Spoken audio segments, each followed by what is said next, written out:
Heathcliff, make the world stop right here. Make everything stop and stand still and never move again. Make the Moors never change and you and I never change. Everyone remembers Merle Oberon as one of classic Hollywood's most enchanting faces.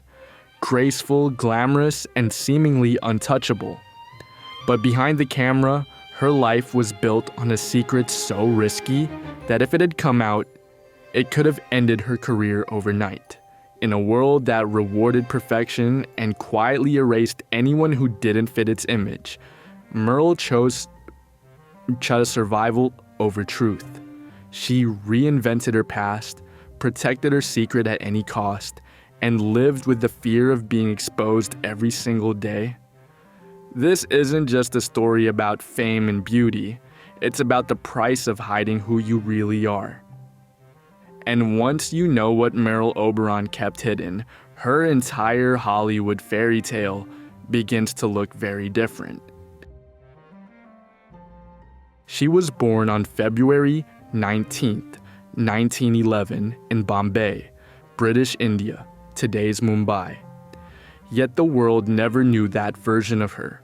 Merle carefully constructed another origin story, insisting she was born in Tasmania, Australia, and claiming her records had been lost in a fire. The truth was far more complicated and far more painful. She was raised as the daughter of Terence O'Brien Thompson, a Welsh engineer working for the Indian Railways, and Charlotte Selby, a Eurasian woman of Sri Lankan heritage. Charlotte was dark-skinned, and in a world obsessed with whiteness, this alone shaped Merle's lifelong fear of exposure. But even this story hid a deeper secret. According to official records, Merle's biological mother was not Charlotte, but Charlotte's daughter Constance, only 12 years old at the time of Merle's birth. Merle grew up believing Constance was her sister, never knowing her mother was actually her grandmother. To avoid scandal, Charlotte made the devastating choice to raise Merle as her own child. It was a pattern born of trauma. Charlotte herself had become a mother at just 14, under similarly abusive circumstances. By the time Merle was born, Charlotte was only 26, young enough that no one questioned the deception. As Merle rose to fame, she worked relentlessly to bury her past. There are no known photographs of her childhood, her parents, or her early life. She ensured they never surfaced. When success finally placed her among Hollywood's elite, she went so far as to introduce her real mother as her maid, an unthinkable cruelty driven by fear, colorism, and survival in an unforgiving industry. Constance eventually married and had 4 more children.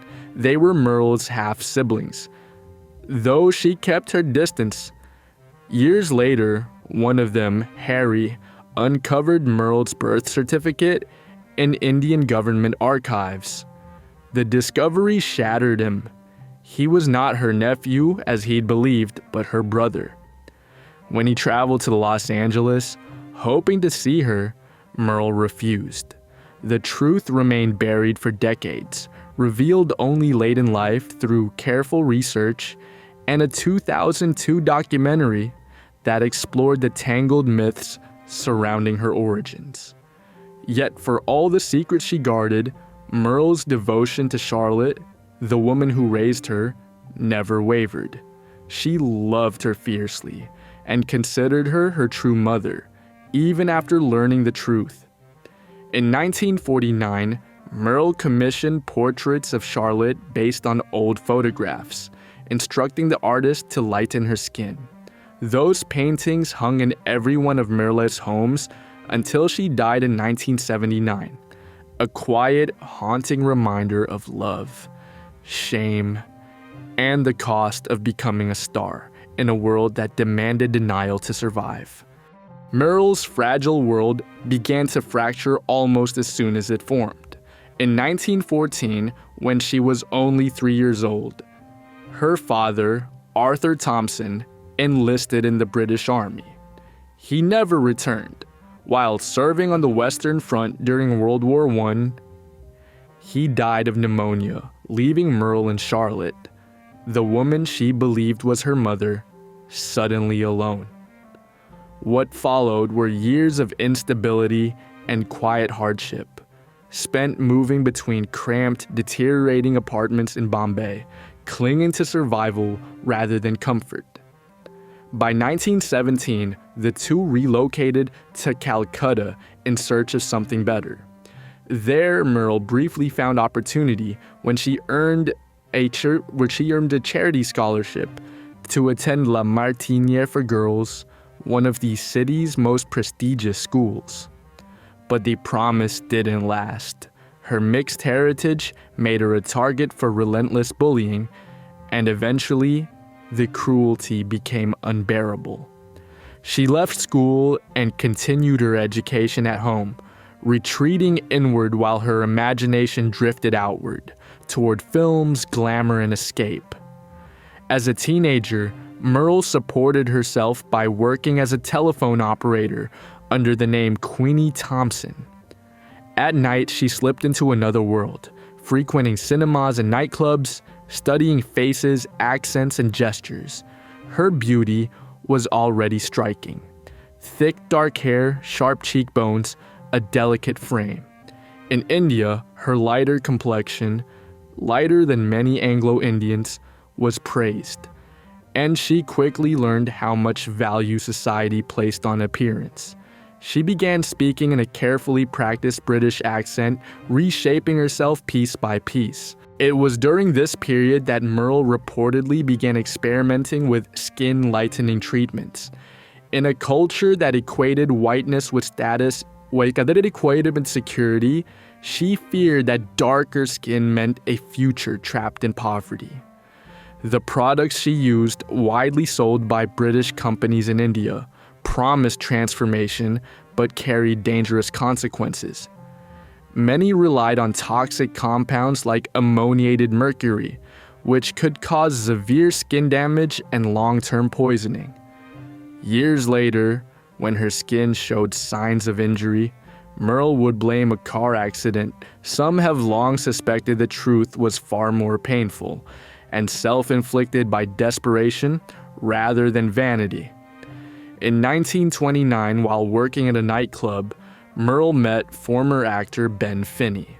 They began a relationship that seemed briefly to offer hope.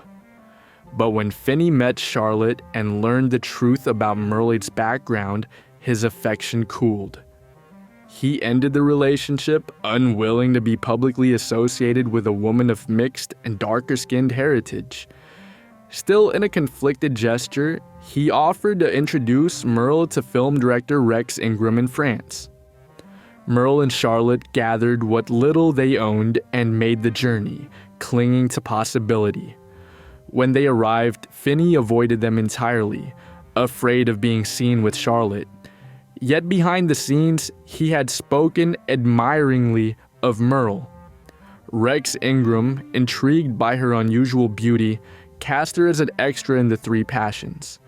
It was a small role, barely noticed, but it was the beginning. Before fame found her, Merle did whatever was necessary to survive. The road to Hollywood was not paved with dreams, but with loss, reinvention, and choices made under quiet, unforgiving pressure. By 1929, Merle and the woman she knew as her mother left India behind, traveling first through France and then on to England. London became her proving ground. She found work as a nightclub hostess, moving effortlessly through rooms filled with smoke, money, and expectation. Rumors followed her, whispers that she also entertained wealthy men privately, earning in a single night what most could not in months. At the same time, she took whatever film-related work she could find, often behind the scenes, inching closer to the world she longed to enter. Merle was never under illusions about her talents. In a 1939 interview, she admitted she couldn't sing, dance, write, or paint. What she did have, she believed, was a face that loved the camera. Not extraordinary, she said, but photogenic. It was a quiet, almost apologetic confidence, shaped by years of knowing beauty might be her only escape.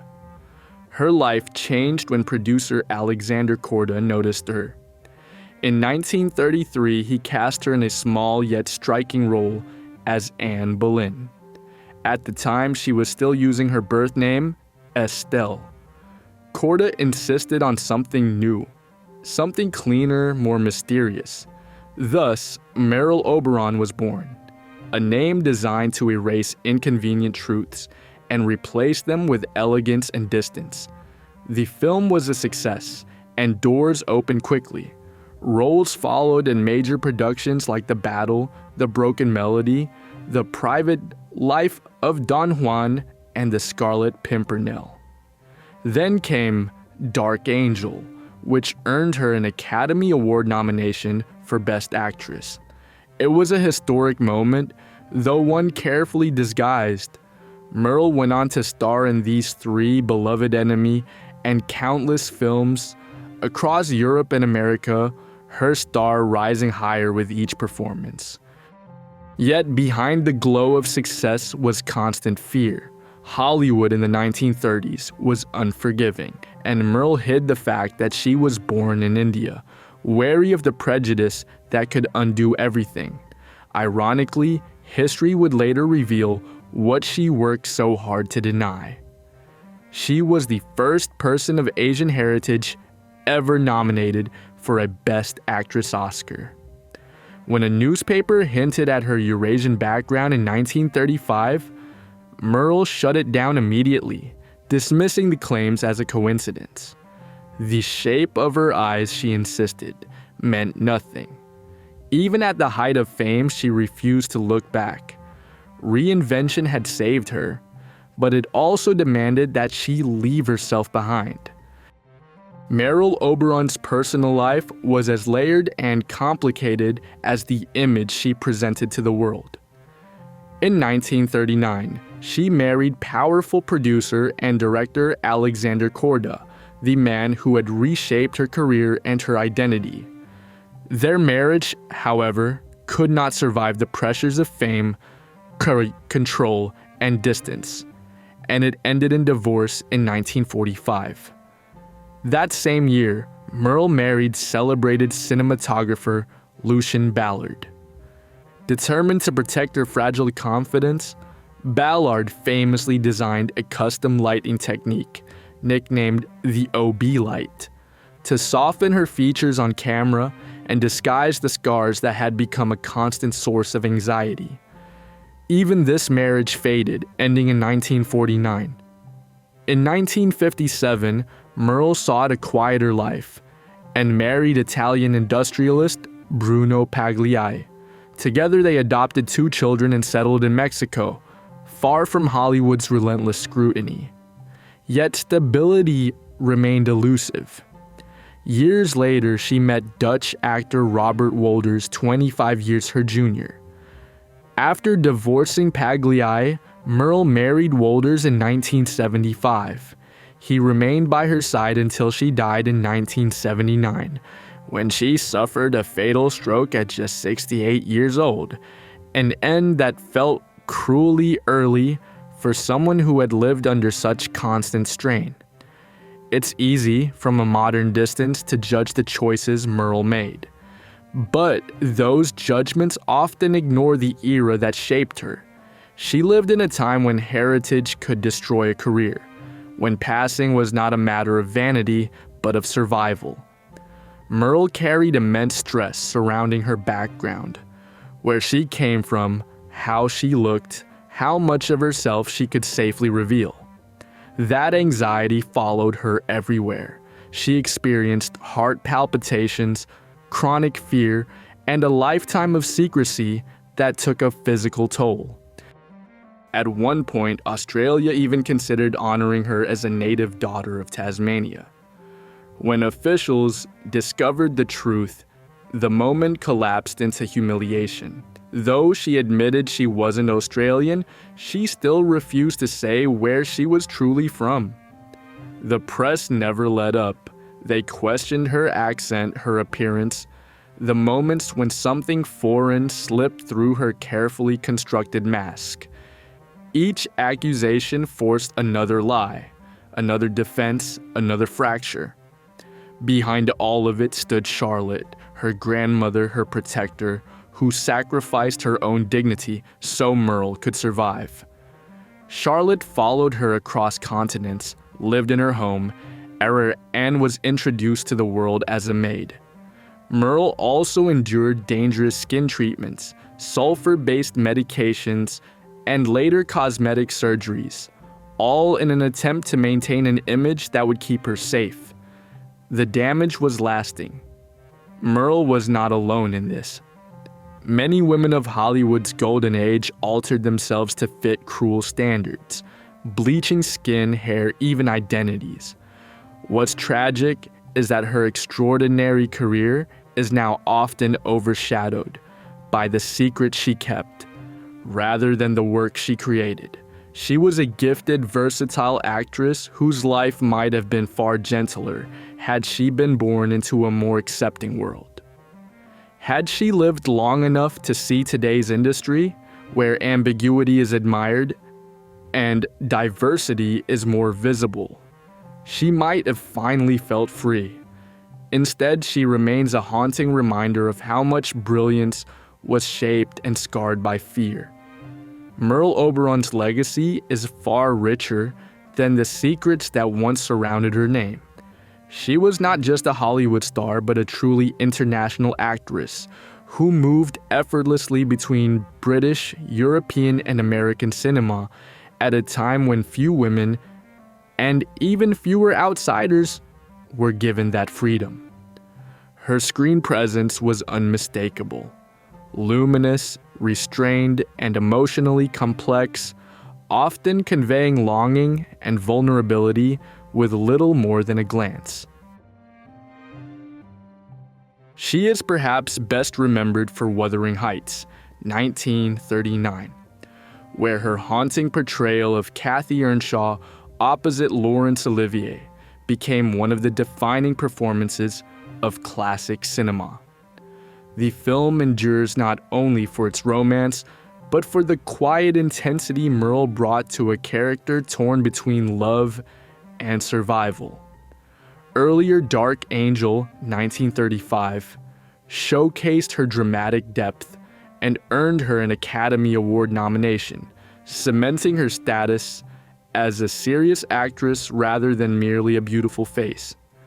Merle also left her mark in films like The Scarlet Pimpernel, These Three, Beloved Enemy, and The Private Life of Don Juan, displaying a versatility that allowed her to move from historical epics to intimate dramas with ease. Directors praised her discipline, while cinematographers studied her face, often shaping entire lighting techniques around her features, an influence that quietly changed how actresses were filmed. Today, Merle Oberon is increasingly recognized not only as a star of the Golden Age, but also as a pioneer. She broke barriers long before the industry had language for inclusion. Her legacy lives in her performances, in the visual language of cinema she helped shape, and in the slow, necessary re-examination of Hollywood's forgotten trailblazers.